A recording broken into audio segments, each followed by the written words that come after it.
Hello students, I am Pratibha Baranwal. I am here with exercise 2.2 from the chapter Linear Equation in One Variable. Students, today we will solve the question number 11. Let us read the question. Bachang's father is 26 years younger than Bachang's grandfather and 29 years older than Bachang. It means Bachang's father is 26 years younger than Bachang's grandfather.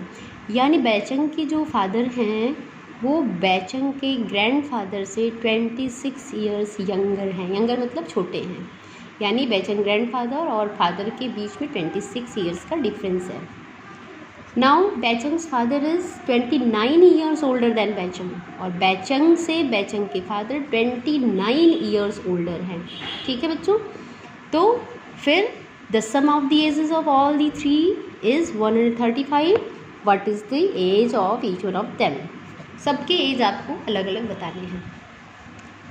तो let us first suppose the age of Baichung. Let the Baichung's age be x years. अगर बैचंग के as को हमने x में से denote कर दिया, then his father's age, you know his father's age is his father is 29 years older then Baichung. तो Baichung's father age is x + 29 और आप जानते हैं his grand father is 26 years older than Baichung's father. तो his grand father age is, पहले हम father की as लिखेंगे दैट इज़ x + 29. उनसे भी 26 ईयर्स ओल्डर हैं, यानी इसमें 26 ईयर हम और भी ऐड कर देंगे. यानी क्या हो गया Baichung's grand father age x + 55 years. ठीक है, Baichung age is x years, his father's age is x + 29, his grandfather's age is x + 55. Now according to question, let us set the equation now. How? The sum of all the three persons age, यानी x that is Bachang's age, then x + 29 that is Bachang's father age, and then plus x + 55 that is Bachang's grandfather age, and the total sum of their ages is 135. This is the equation now. Now you see 3x are here. 3x plus 84 is equal to 135. Then 3x is equal to 135 is then 135 minus 84 would be 51. If 3x is equal to 51, then x is equal to 51 is divided by 3. 3 1 ja 3, 3 7 ja 21. And x value is here 17. It means the age of Bachang is x, that is 17 years. अब देखिए Bachang's age is equal to x, that is 17 years. His father's age is equal to x + 29, means 17 + 29. Okay, it would be 46 years. Now his grandfather's age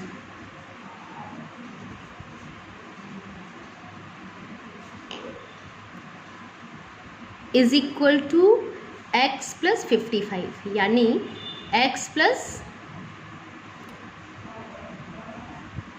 की value यहाँ पे हम क्या लिखेंगे 17.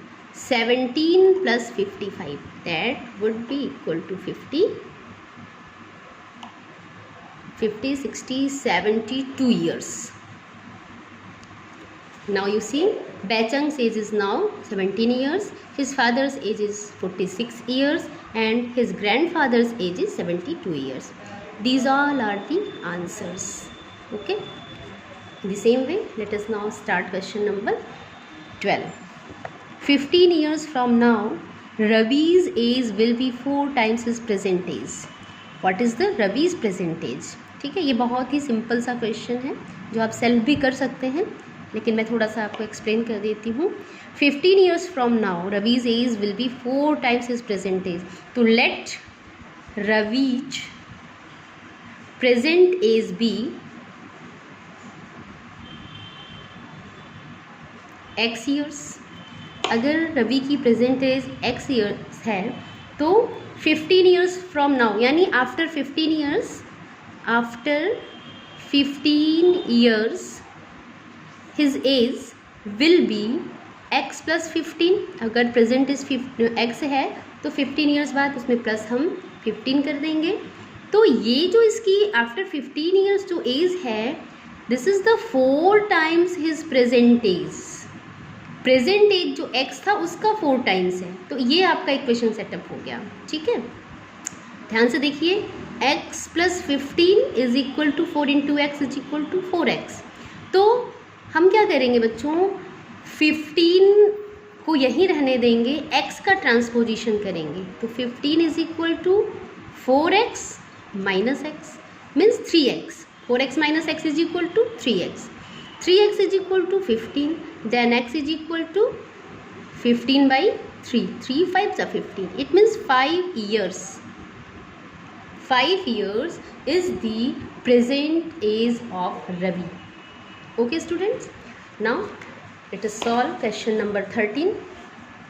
A rational number is such that when you multiply it by 5/2 and add 1/3 to the product, you get -7/12. What is the number? ठीक है, एक rational number है वो नंबर, ठीक है, जिसको हम 5/2 से मल्टीप्लाई करके उसमें उस प्रोडक्ट में 2/3 ऐड कर देते हैं तो उसकी वैल्यू -7/12 के इक्वल्स हो जाती है। ठीक है, तो इसका हम कैसे लिखेंगे, let the number be x। आप जैसा कि पढ़ रहे हैं linear equation in one variable, तो जो वैल्यू आपसे पूछ रहा है उसी को कंडीशन, उसी के साथ अदर नंबर्स के साथ कंडीशन देता है। तो जब हमें वो नंबर नहीं पता है तो हम क्या करेंगे, you will take a variable for that value that you do not know. ठीक है, तो हम तो नंबर हमें पता ही नहीं है, तो लेट द रैशनल नंबर और the number B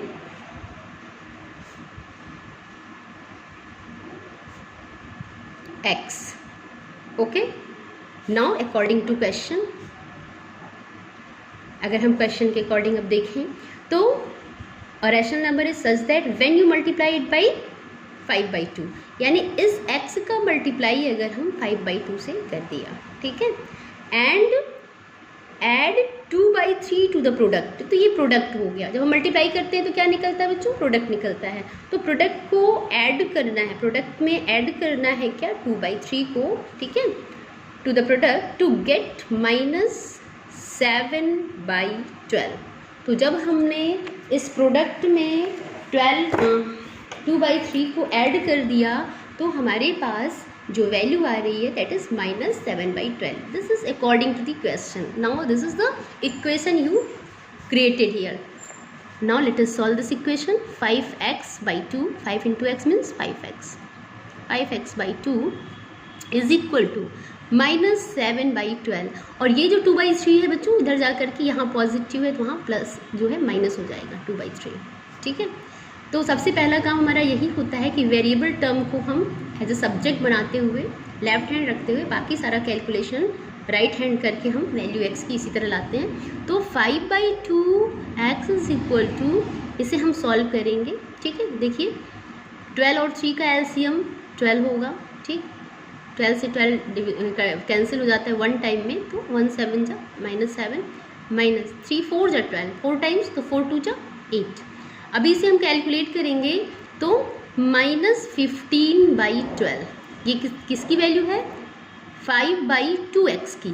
then x is equal to -15/12 और यहाँ इनके बीच में क्या है, मल्टीप्लिकेशन है जो कि हिडन है. तो मल्टीप्लिकेशन ही रखने के लिए 5/2 का ट्रांसपोजिशन होगा तो 2/5 इसका रेसिप्रोकल हो जाएगा. ठीक है, अब देखिए 5 3 जा 15, 2 6 जा 12. ठीक है, ये हो गया -3/6. अब 3 1 जा 3, 3 2 जा 6, यानी x value is here minus, ये माइनस तो है यहाँ पे, -1/2. This is the rational number. Okay, in this way students you will solve this exercise completely, and if you have any problem you can ask me, you can give your comment in the comment box, and don't forget to subscribe and like the channel. Thank you.